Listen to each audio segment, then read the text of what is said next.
the ministry that you have. So people, when they came for the first time, they're not allowed to give tithes. So why therefore? It is not commanded to people now in our dispensation to give tithes and offering. No. The commandment regarding giving of 10% or tithe is commanded by God to the Israelites. It is not meant for Christian. In the book of Hebrews chapter 7 verse 5 I read, "And verily they that are of the sons of Levi, who receive the office of the priesthood, have a commandment to take tithes of the people according to the law that is of their brethren." You see, those who were commanded by God to take tithes or 10% were the Levitical priest, those of the tribes of Levi who have received the office of the priesthood. They were commanded to take tithes from the people. It is not in our dispensation because that is 7:5. In 7:12 of the book of Hebrews, it says, "The priesthood being changed, there is made of necessity a change also of the law." So there must be a change of the law. The law on tithing was changed.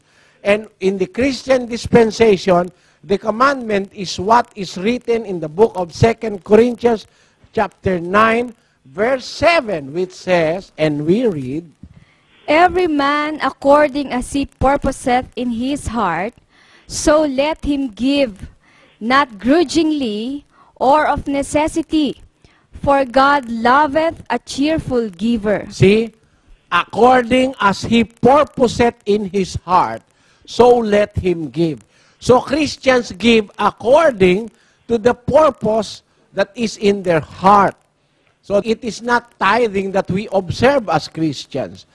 It is up for the giver to decide according to what is purposed in his heart to give according to his heart. It is not according to the dictates of the pastor, but it is according to the dictates of his heart. As a Christian, God trusts the heart of a Christian giver. God knows that a Christian is a liberal giver for the sake of God's word. But may I reiterate this, brother, to you. We do not accept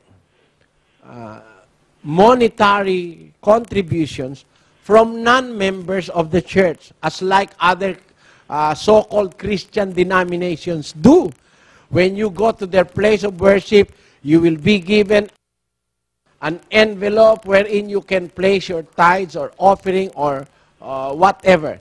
But it is not practiced in the church of God because it is against and it is contrary to the law of God in the Bible for the Christian ministry.